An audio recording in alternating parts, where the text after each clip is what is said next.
আমার মনে হয় অদূর ভবিষ্যতে যদি এই বুড়িচং উপজেলা শাখার পক্ষ থেকে জিহাদের জন্য নাম চাওয়া হয়, তালিকা তৈরি করা হয়, তাদের ভিতর শীর্ষে আপনাদের নাম থাকবে ইনশাআল্লাহ। মুহতারাম হাজরিন, সময় খুবই কম। এই যে আমরা জাতীয় উলামা শায়েখ আইম্মা পরিষদের ব্যানারে একত্রিত হলাম, আমাদের মৌলিক দায়িত্বটা কি? আমাদের মৌলিক দায়িত্ব কয়েকটি। এক নম্বর দায়িত্ব হলো জনসাধারণের ঈমানকে রক্ষা করা, ঈমানকে বাঁচানো। কিভাবে? আমরা একটু খেয়াল করি, বাংলাদেশের সিংহভাগ মানুষ মনে করে ইসলামের সাথে রাষ্ট্র পরিচালনার কোনো সম্পর্ক নাই। বলেন ঠিক কিনা? এই মানসিকতা অনেকে পোষণ করে কিনা? সিংহভাগ মানুষের মানসিকতা হলো ইসলামের সাথে রাষ্ট্র পরিচালনার কোনো সম্পর্ক নেই।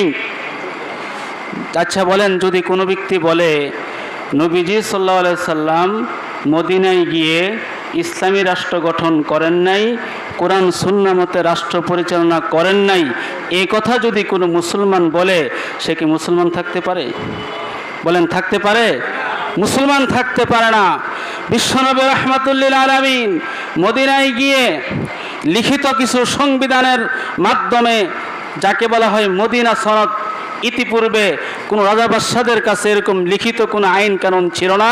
বিশ্বনবীর সর্বপ্রথম আইন কানুনের মাধ্যমে, কোরআনের আইনের মাধ্যমে মদিনাকে তিনি শাসন করেছেন, রাষ্ট্র পরিচালনা করেছেন। যদি কোনো মুসলমান বলে নবীজি সাল্লাল্লাহু আলাইহি সাল্লাম মদিনায় গিয়ে রাষ্ট্র পরিচালনা করেননি, তাহলে সে মুসলমান থাকতে পারে না। অতএব যে সমস্ত মুসলমান এই মানসিকতা পোষণ করবে ইসলামের সাথে রাষ্ট্রের কোনো সম্পর্ক নাই, তারাও মুসলমান থাকতে পারে না। বলেন ঠিক কিনা?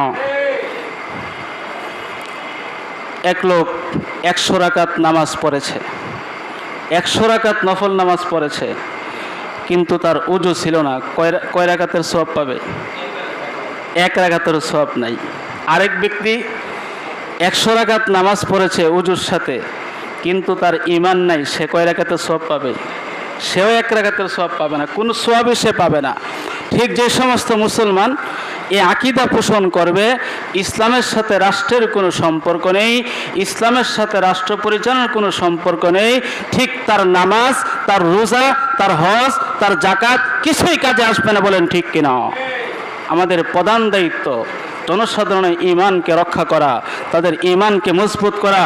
বাংলাদেশে 4 লক্ষ মসজিদের ভিতরে যদি 4 লক্ষ ইমাম আমাদের জনগণকে বুঝায়, তাদেরকে এই জিনিসটা বুঝিয়ে বলে, তাহলে তাদের মানসিকতা দূর হয়ে যাবে। তারা ইনশাআল্লাহ মানসিকতা পোষণ করবে যে ইসলামের সাথে রাষ্ট্র পরিচালনার সম্পর্ক রয়েছে। দ্বিতীয় উদ্দেশ্য হলো শাসকদের ঈমানকে রক্ষা করা। সূরা মায়েদা আয়াত নং 44 আল্লাহ পাক বলেন, ওমান লাম ইয়াহকুম বিমা আনজালাল্লাহ ফাউলাইকা হুমুল কাফিরুন। যে সমস্ত মুসলমানরা কোরআনের বিধান বাদ দিয়ে নিজেদের মন গড়া মতো আইন দিয়ে রাষ্ট্র পরিচালনা করবে, তারা মুসলমান নয়। একটু চিন্তা করেন, কত গভীর কথা আল্লাহ বলেছেন। এটা কি আমার কথা না কোরআনের কথা? বলেন, কার কথা? কোরআনের কথা। আজকে আমাদের বাংলাদেশের প্রধানমন্ত্রী মুসলমান, রাষ্ট্রপতি মুসলমান, স্পিকার মুসলমান, মন্ত্রী পরিষদের সিংহভাগ মুসলমান, কিন্তু তারা মুসলমান হওয়া সত্ত্বেও কোরআনের আইন বাদ দিয়ে মন গড়া আইন মতো রাষ্ট্র পরিচালনা করতেছে কিনা বলেন? কোরআনকে আল্লাহ পাক কেন নাজিল করছেন? তাবিজ লেখার জন্য? মৃত্যুর পরে কি খতম করার জন্য? আল্লাহ পাক কোরআন কেন নাজিল করেছেন? কোরআনের সংবিধান মতে ব্যক্তিগত জীবন, পারিবারিক জীবন, রাষ্ট্রীয় জীবন, সামাজিক জীবন পরিচালনা করার জন্য। বলেন ঠিক কিনা? তৃতীয় আমাদের দায়িত্ব হলো উলামায়ে কেরামদেরকে ঐক্যবদ্ধ প্ল্যাটফর্মে নিয়ে আসা। মুহতারাম হাজিরিন, যদি আমাদের বাংলাদেশের সমস্ত উলামায়ে কেরাম একসাথে হয়ে যায়, ঐক্যবদ্ধ আমরা হই, তাহলে ইনশাআল্লাহ একটা শক্তি সঞ্চার হবে। দারুল উলুম দেওবন্দের প্রথম ছাত্র কি নাম আপনারা বলেন? তার নামটা কি? মাহমুদুল হাসান দেওবন্দি রহমতুল্লাহি আলাইহি, যিনি শাইখুল হিন্দ নামে পরিচিত। এই মাহমুদুল হাসান দেওবন্দি রহমতুল্লাহি আলাইহি 3.5 বছর জেল খাটার পরে যখন মাল্টার দ্বীপ থেকে মুক্তি লাভ করলেন, দেখা গেল দেশকে স্বাধীন করার জন্যে ইংরেজদের বিরোধিতা করার কারণে মাহমুদুল হাসান দেওবন্দির পিঠের ভিতরে দেখা গেল ওনার পিঠে চামড়াও ছিল না, গোশতও ছিল না। ইংরেজরা এমন নির্যাতন নিপীড়ন ওনাকে করেছে। 3.5 বছর পরে জেল থেকে মুক্তি লাভ করার পরে শাইখুল হিন্দ বলেছিলেন, যদি মুসলিম উম্মাহ তাদের মাজাকে সোজা করে দাঁড়াইতে চায় তাহলে 3টি কাজ করতে হবে। বলেন কয়টি কাজ? 3টি কাজ করতে হবে। 1 নাম্বার, ওয়াহদাতে উম্মাহ, উম্মতের ঐক্যবদ্ধ প্ল্যাটফর্ম দরকার। দারুল উলুম দেওবন্দ একবার ভারত সরকার নোটিশ দিল যে আপনাদের মাদ্রাসার আয় ব্যয় সব কিছু হিসাব আমাদেরকে দেন।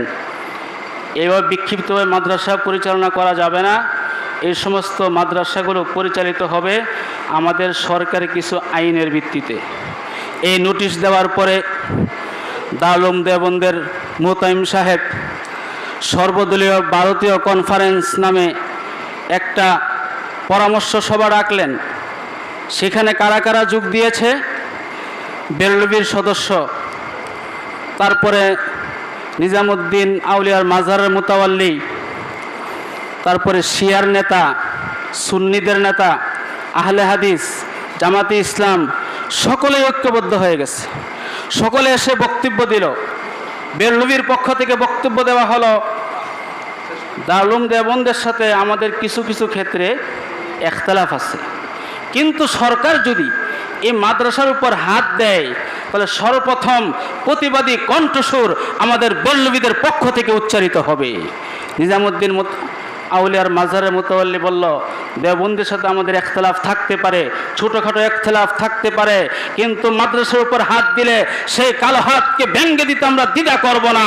যখন সমস্ত মুসলমান ঐক্যবদ্ধ প্ল্যাটফর্মে চলে আসলো, সরকার দেখলো এখন যদি অ্যাকশন নিতে যায় তাহলে বিপদটা সরকারের উপর আসবে। তখন সরকার তাদের সিদ্ধান্ত থেকে সরে এসেছে। অতএব মুহতারাম হাজিরিন, যদি বাংলাদেশের সমস্ত উলামায়ে কেরাম একসাথে হয়, ঐক্যবদ্ধ প্ল্যাটফর্মে চলে আসে, তাহলে জনশক্তির সামনে সরকারি শক্তি মাথা নত করতে বাধ্য হবে। বলেন ঠিক কিনা? মুহতারাম হাজিরিন, আমাদের আরেকটি দায়িত্ব হলো নবীর ইজ্জত এবং সম্মান রক্ষা করা। আপনারা জানেন আমাদের এই বাংলাদেশের ভূমিতে, শাহজালালের এই পুণ্যভূমিতে নাস্তিক মুরতাদ ব্লগাররা এমন ভাষায় নবীকে গালি দিয়েছে যে ভাষা আবু জাহাল পর্যন্ত ব্যবহার করে নাই। আবু জাহাল নবীজিকে বলেছে মাজনুন, পাগল, কিন্তু আমার দেশের নাস্তিক মুরতাদ ব্লগাররা আমার নবীকে সুন্দরী পাগল বলেছে। বলেন ঠিক কিনা? নবী কি সুন্দরী পাগল ছিলেন? এই কথা তো আবু জাহেলও বলে নাই। তাহলে আবু জাহেলের চেয়েও নিকৃষ্ট এবং ঘৃণিত কথা আমার দেশের ব্লগাররা উচ্চারণ করেছে। কি কোন উলামায়ে কেরাম আবু জাহেলের সমস্ত কথা বলেছে? একটা রিওয়ায়াত দেখাইতে পারবেন? একটা কোনো সনদ দেখাইতে পারবেন? নাই। অতএব মুহতারাম হাজরিন, যদি আমরা ঐক্যবদ্ধভাবে না থাকি, এক প্ল্যাটফর্মে না আসি, তাহলে অদূর ভবিষ্যতে নবীর মান সম্মান নিয়ে ছিনিমিনি খেলা হবে, কোন মাদ্রাসা নিয়ে ছিনিমিনি খেলা হবে, যা ইচ্ছা তাই করা হবে, আমাদের কি কিছু করার থাকবে না। বলেন ঠিক কিনা?